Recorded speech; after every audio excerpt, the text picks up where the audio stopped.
Welcome to Storycomic Presents, where we interview amazing storytellers and artists. This is episode 401. I'm your host, Barney Smith of Storycomic.com, and we're excited to have with us the acclaimed and celebrated comic creator of End of Zed, Eddie Lema. Excellent. Eddie. Wow, show 401. Oh my goodness. You're the one that's acclaimed, not me. 401. How fast did those 401 go? I mean, was that like a blink of an eye or? You know what? I would it go. It's like raising children. You know, it's just like it's a trudge while you're in it, but when you look back on it, you think, man, that was like a blink of an eye. Yeah, See, I know, but yeah, the next 400 will be the same way. See, just like that, you know. There you go. Yeah, and then you'll be on by that time. You know, End of Zed will already have like 20 issues. Correct. So. And you'll remember this first one. Yeah, this is my first time making a comic, first time on Kickstarter. So yeah, I'll always remember this. It's actually 401's the episode, right? You said? Yeah. Excellent. Look at that. 401. See, right, see, you got to start right there. There you go. Yeah, so this isn't so talk to us a bit about this, Eddie. You have the End of Zen is your comic debut, which inspired you to adapt this story from a screenplay and venture into the comic world, because it was originally a screenplay, correct? Sure. Correct. Okay. Yeah. So what I do every year, Barney, is I start off a new project that I start in January and I finish it in December. And one year I always had this story in my head, even as a little kid, because I was always an artist, in particular with graffiti art, a graffiti artist. And there was a story about this robot that always was in my head.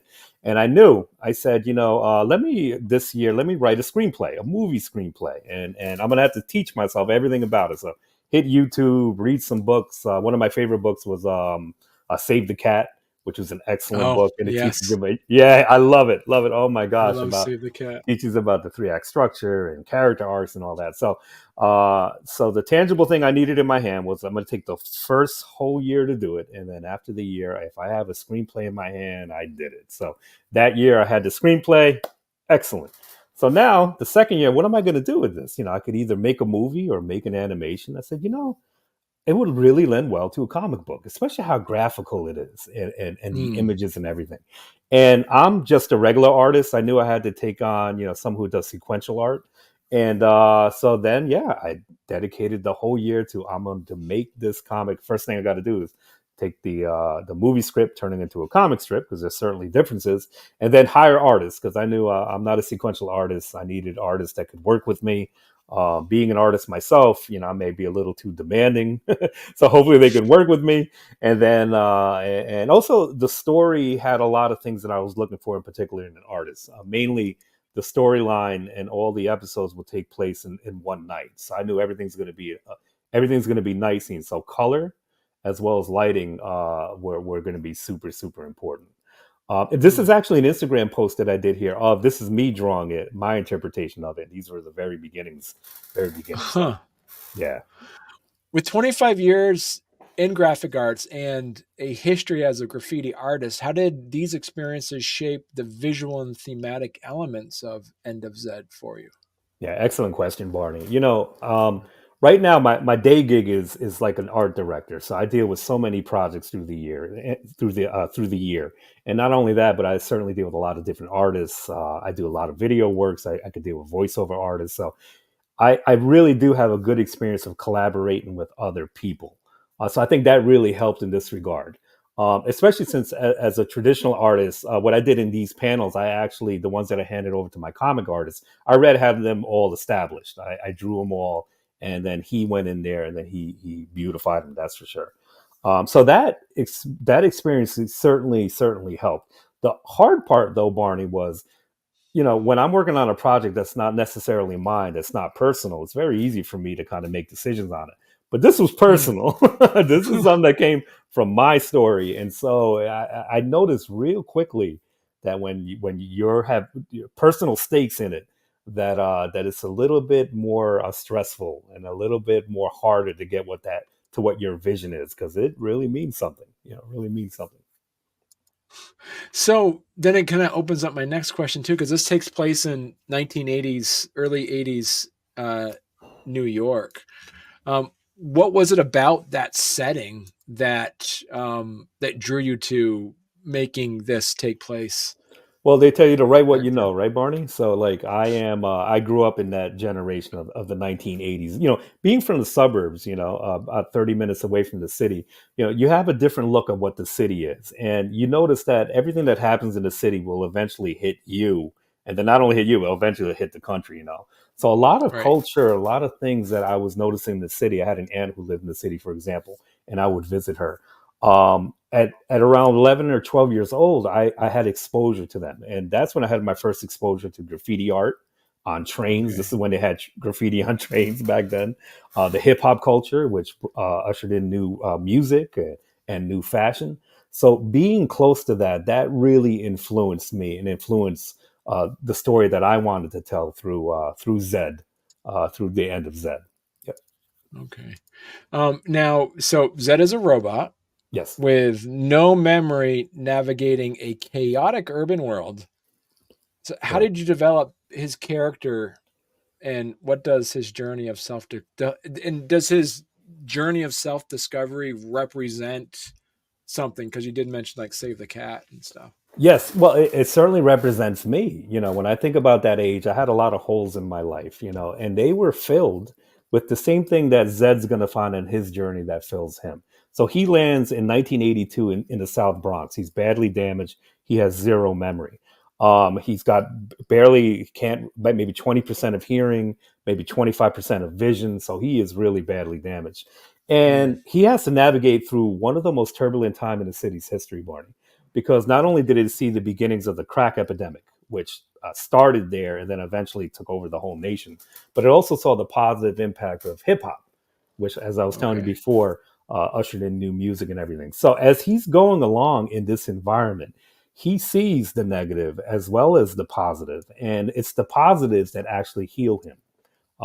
Spoiler alert here: his ears are damaged, but when he catches his first glimpse of music through a block party, it's a magical experience that actually heals him and makes his ears at 100%. So a lot of that is me. A lot of the music helped me to persevere. Of course, the art of seeing graffiti certainly helped me to become not only the artist I am, but I ended up making a living off it, which is really good. And then, of course, fashion, Barney. Fashion. I love Adidas to this day. When I wear a pair of what they're called shell top Adidas, boy, I feel like a new man, and no one's going to take that away from me, Barney. So at 90 years old, I will have Adidas, and I will feel great. And you can't say that about a lot in life. How many times? I remember a story my mother would tell me, Barney. She says, "Oh, I remember the age I knew I couldn't wear a miniskirt anymore, and I knew I was getting old when that happened." Well, as far as wearing Adidas, that will never happen with me because I will always wear them, and I will always feel like I'm a teenager when I wear them. Because it does, because End of Zed is described as having a rebellious and energetic style inspired by graffiti culture. How did you approach designing the visuals for this comic to capture this energy? Yeah, so it was super important that you work with reference, right? So luckily for Right. me, living in the Google age, certainly looking at places that I remember as a kid in the South Bronx, that really helped. Reference was king, but I think the Hmm. majority of it really came through, Barney, was in the character design. The Instagram one that you showed earlier was the beginnings of it, but I knew I had to really hone it in for this one. Not only did his character design have to be simplistic, I didn't want him to be, future, like really complex. I didn't want him coming down looking Right. like Voltron or one of the Transformers because he's got a history to where he is, and you will find out exactly as he uncovers his purpose that he's here for a reason, and hence why he has that little like antenna ball on top of his head, like you used to Right. use in the 40s and in the 50s. So yes, so everything is well thought out. I knew the character design had to be super important. Even his color of him being a white robot, I wanted a lot of light to reflect on him, and particularly colors to reflect on him to kind of create the ambiance, to create the mood. Even the size of his head, he's somewhat toddler-like, and I wanted Right. him to feel, you could feel how, the fish out of water story, right? That he's scared and he's in an environment and he's broken and he's damaged, but as he goes through time, he will get his powers and he'll know what his purpose is. Well, because yeah, like you brought that up. So, like, Zed's story is one of survival and self discovery. So, what underlying messages do you hope that readers take away from Zed's journey then? I think the big one, Barney, is I really wanted to kind of really dig into programming, and Okay, what is it that programs us? Like his case, he comes blank slate, no memory, badly damaged, and he has a CPU on him. And this CPU basically outlines for him what he sees in his environment. So when he lands, he sees a human. And by the way, you can download the first 5 pages of this on my website, so I'm not giving away anything here. So he sees a nice. human, and the human is unfortunately an addicted crack addict, and he sees him in a telephone booth, and so his computer goes over him and defines what he's seeing, and it basically tells him this is a human being. They are the dominant species on the planet. They are engineers. They're smart. This and that. And yet he's looking at it, it's like, wait a minute, this doesn't look like someone who is who is really the master of this planet. No way. And then he sees a drug deal go down, and his computer shines over the money, and it tells him, okay, this is currency. This is how humans trade goods, and this is the significance of how they survive. And then it goes over the crack veil, and then it tells him, well, this is a hallucinogen, and this brings these humans to another state. So right off the bat, he's got a he has a blank program, but he sees this, and now he learns something. He's like, wow, humans do this to each other? For this Huh. money, they will make another. That's interesting. So he sees things. The computer helps him to see what he's seeing, but his programming now is getting filled, and that always fascinated me because I think about myself, Barney, or anyone that's grown Right. up. Right? That what are your first influences when you first grow up and you're a child? Certainly, your parents got a big influence on what you see. They may even define your world for you. These people are this, and this is bad, and then as you get older, the media comes into play, and oh boy, then forget about it. The media has a field day of telling you what it is you see. But who in essence are we, and who in essence is who's calling the shots in terms of how we feel about things? And that's what I wanted to kind of play with in this Zed experience. Well, hey there. If you're enjoying our podcast, don't forget to subscribe on YouTube or leave us a 5-star review on your favorite podcast platform. Your support means the world to us and helps us keep this show going. We love hearing from you, so any feedback is welcome. And thank you for being a part of our podcast family and for all your support. It truly means a lot to us. Because you make some deep cultural references, how much of the references and also the fast pace of this comic might be lost on people that don't understand early 80s New York City? Well, I think everything is derivative, Barney. Honestly, Yeah. dude, he could have landed in the disco era. He could have landed in the grunge area of Seattle.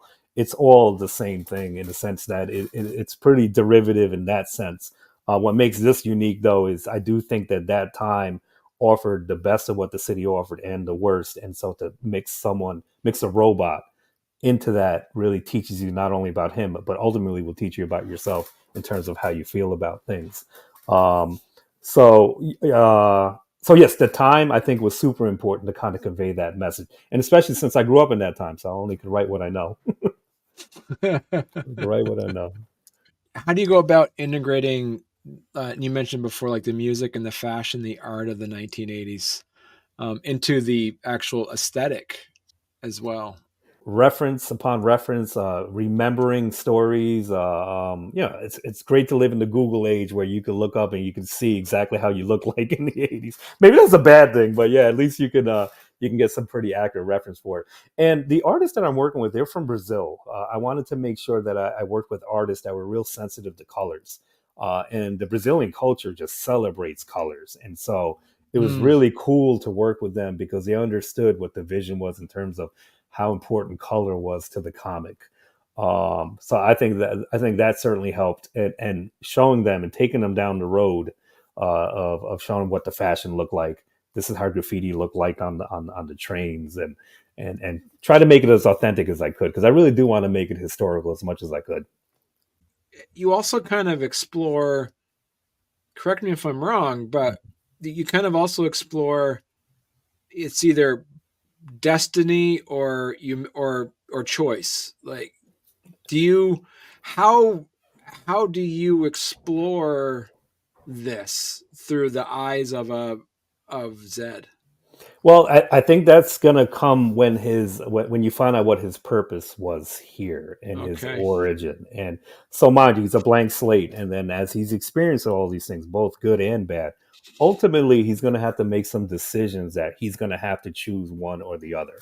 Are these humans really as bad as what he's seen in terms of drug deals and violence, because he sees violence and things like that? But is it as beautiful as what music does to him and how it heals him and what art does to people? So he's going to have to make his own choice in terms of what he experiences, and I think that's Mm, fascinating. I certainly hope I get to it. I believe I will. I'm really getting some great feedback on the story. It's been a week since I opened the Kickstarter. I'm at over 40%, so people are really digging it, and they're going to even dig it more as we go on. So I really hope that we can get to the end. I really believe we will. It'll be 4 issues, and we're going to discover that even more. It's a fascinating look at it, and without being too preachy, at all. Because at the end of the day, he will make his decision, and you'll see why he makes his decisions in terms of what he right. has to do while he's here. And so, what have you learned about yourself, Eddie, through this process of getting this comic together? Boy, that's a great question, Barney. No one's ever asked me that. Oh my gosh, I mean, I think I told you before. I start off projects every year, Hmm. and what I do is there's got to be a metric to it. Like when I started the screenplay at the end of December, I needed a screenplay, in my hand. And all these things have different metrics. Even like I started an Instagram account. I took all my traditional graffiti work and I made it into digital work. So from January, I built up a following, and the metric was I needed 1,000 organic followers, and I did. I did, which was excellent. So I think what has helped me to learn is that I really need to keep moving in this world. I can like a shark that what do they say? If they stop swimming, they'll die. I do really see the impact and how much it's important that I keep moving. And projects like this just do it for me. Makes me feel alive. So, and I don't think I had appreciation for that till this experience. Now we'll see how the campaign goes.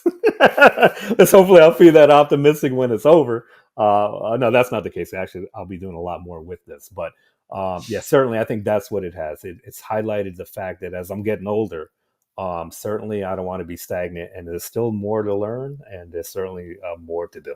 More to do. Right.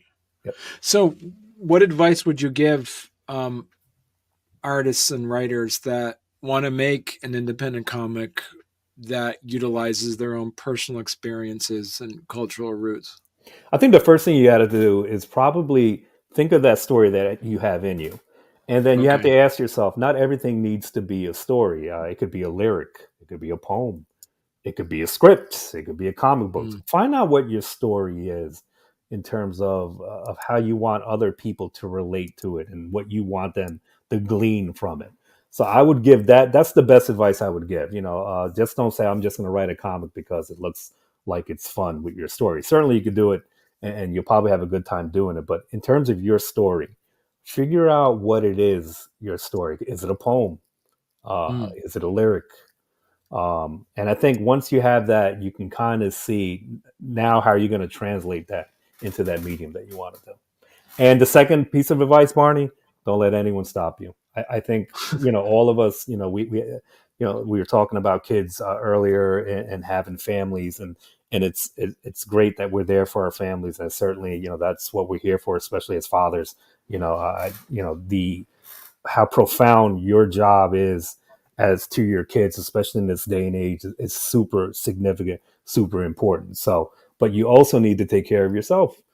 Let yourself grow with projects that may not necessarily have to do with those around you, but it has to do with you. And that makes you a better father, makes you a better friend, makes you a better son, and so forth. mm. Now, so as you mentioned, it's going to be 4 issues that's going to be finished. So after this, what's next? So we did mention that you are also, I don't know if we mentioned it during the podcast, Okay. but before, you're part of ASAP Imagination now. Yes, great group of people from Yeah. Hades to Lori, both Lori C's, and of course George Medina have been so helpful, so supportive. So yeah, after the Kickstarter campaign, they're going to carry my book digitally. I have other plans for the printed side of things, But certainly being with them, they're so encouraging, and they really are amazing. Everything's written for all four.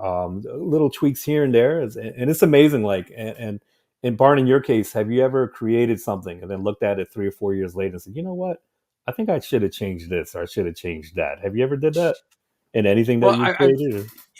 everything. Sometimes I've created, I would read it again and like, wow, that was really good. Like, where, Okay. who was that? Like, it was. Of course, there's things that you want to tweak, but when you get into a zone and like either typing or writing, and then Mhm. it's just like it's not coming from you. It's almost like you're filtering it Correct. through some other source, Sure. and then as you're writing, and then when you're done, you're like. And then you look back on it, years later. I'm like, wow, Sure. that was pretty cool. Like, why am I not doing anything with this? There you go. Exactly. Oh, that's great. But you never went back to something and said, oh, this could have been better, though. Could you have improved something that you look back upon now with maybe Oh, 3 or 4 more years of life in you? yeah. Every day I do. Yeah, Yeah. yeah. But, Yes. yeah. So that's what I'm noticing now with my script, especially as we created the comic and seeing the impact of the graphics and the impact of Zed himself as a robot. There are some things that are going to have to change, but in general, it's already thought out. And boy, the ending it's so exciting. I can't Oh wait. yeah. Yeah, Okay. I'm really excited. You know what it is? You know that movie Wild Robot that's out in the movie theaters now? Uh huh. Okay, I I've want heard. Yeah. everyone to think of my story as Wild Robot meets the Warriors. Now, you remember the movie The Warriors?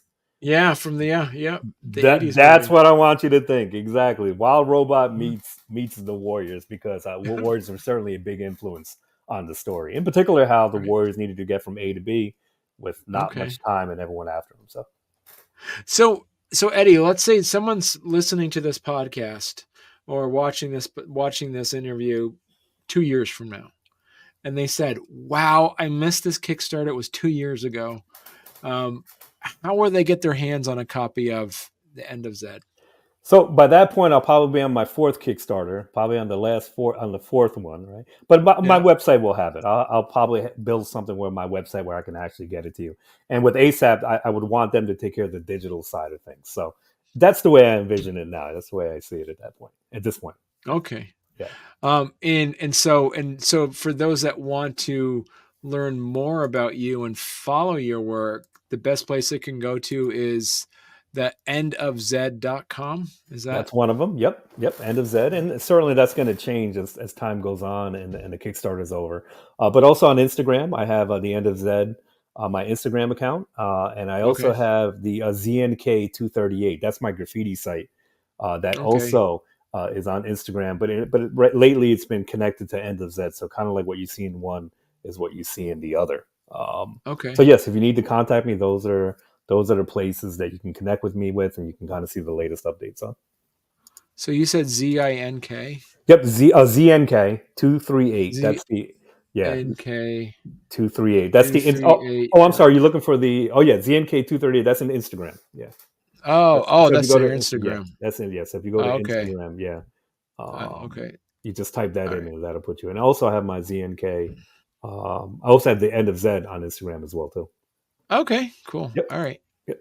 So then you'll have perfect. Yep. So this has been great. So then Eddie, you're gonna have to come back on when you get issue number 2 coming out then. Oh, excellent, Barn. I would love that. I'd appreciate it. I've been listening to you all day. You're an excellent interviewer.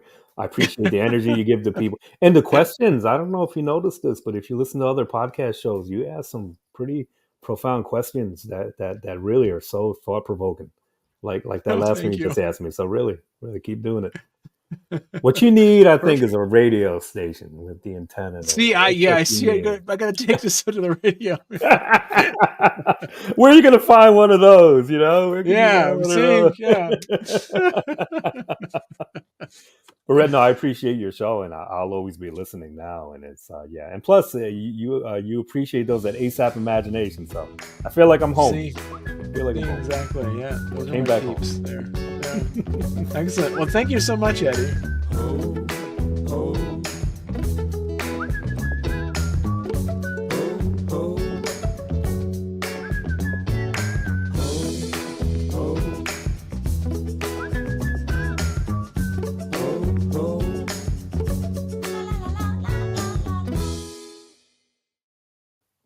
So with 25 years of graphic arts and a and a history as a graphic artist, how did these experiences shape your as a graffiti artist? Sorry. Um, so this is the best thing about this, Eddie, is that I can timestamp this and then I'll be able to Sure. edit it later. Sure. And then people were like, "Wow, Barney's asking all the great questions." This is how I make it look good. See, This is how it's you just create the all magic. I got you. This is how you that's create how the I magic. create the magic. See, I all love right, yeah. Let me timestamp this, and then it. I'll be able to edit it later. And the people are like, "Wow, look at that." 8:44. All right. That's All awesome. You right. do it. Listen, I would do the same thing. Absolutely. See, you got Yeah, see that's what excellent. that's see you don't see you don't just make the sketch and just leave. No, you got to Correct. dress it up. See, Yes. yeah. It's the engineer in you, man. You know how to See, that's do it from right. beginning to end. Excellent. So with 25 years in graphic arts and a history of graffiti artists, as a graffiti artist, let me do that again. All right, so here we go, Eddie.